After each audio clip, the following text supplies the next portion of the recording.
আমি পার্সোনালি একেবারেই natural base makeup পছন্দ করি, কিন্তু ডিফারেন্ট টাইপের চোখের মেকআপ এবং কালারফুল আই মেকআপ আমি অনেক বেশি পছন্দ করি। সবসময় একই রকম আই মেকআপও ভালো লাগে না, একটু ডিফারেন্ট টাইপের আই মেকআপ করতে পছন্দ করি। লাস্ট কিছু দিনের আই মেকআপগুলো কেন যেন খুব বোরিং লাগছিল, তাই ভাবলাম নতুন কিছু ট্রাই করি। দ্যাটস ওয়াই আজকে একেবারে নতুন একটা আই মেকআপ লুক ট্রাই করতে চাচ্ছি। আর এই টাইপের আই মেকআপটা না আসলে একদম ব্রাইডাল থেকে শুরু করে নর্মাল ন্যাচারাল যে কোনো ধরনের লুকের সাথে, যে কোনো ধরনের আউটফিটের সাথে মানানসই। এই টাইপের আই লুকগুলো না ব্রাইডদের ক্ষেত্রে খুব ট্রেন্ডি লাগে আমার কাছে। এখন ব্রাইডদের যে কোনো ধরনের আউটফিট, যে কোনো ধরনের কালার, রেড হোক, সাদা হোক বা যে কোনো কালারের সাথেই না এইরকম চোখের মেকআপটা খুব ভালো লাগে, আর কালারটাও খুব ভালো লাগে। আজকের আই লুকটা আমি একেবারে স্টেপ বাই স্টেপ দেখিয়ে দিচ্ছি। বিগিনার যারা আছো তারাও ট্রাই করতে পারো, আর যদি ট্রাই করে থাকো অবশ্যই আমাকে মেনশন করতে ভুলবে না। অনেকে আমাকে কমেন্ট করে বলো যে অ্যাফোর্ডেবল প্রোডাক্ট বা স্টুডেন্ট বাজেটের মধ্যে প্রোডাক্টগুলো ব্যবহার করে মেকআপ লুক করার জন্য।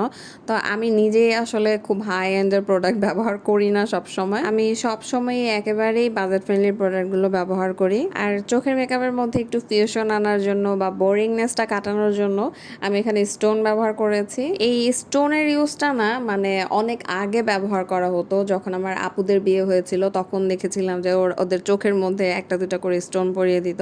তো ইদানিং আমার কাছে আবার খুব ট্রেন্ডি লাগে।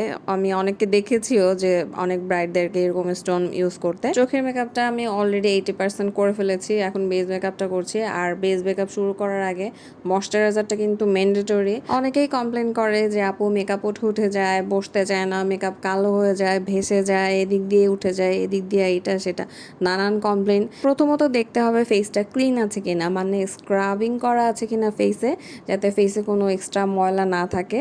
তো ফেসটা স্ক্রাব করা থাকতে হবে অবশ্যই। আর মেকআপ একেবারে শুরু করার আগে অবশ্যই স্কিন টাইপ অনুযায়ী ফেসে ময়শ্চারাইজার ব্যবহার করে নিতে হবে। গরম হোক, শীত হোক, ওয়েদার যাই হোক, ময়শ্চারাইজার একদম ব্যবহার করতেই হবে। চোখের মেকআপের লাস্ট ফিনিশিংটা দিয়ে নিচ্ছি। আর আমি আজকে হোয়াইট কাজল ব্যবহার করেছি। এই টাইপের আই লুকগুলোতে না হোয়াইট কাজলটা ব্যবহার করলেই বেশি ভালো লাগে।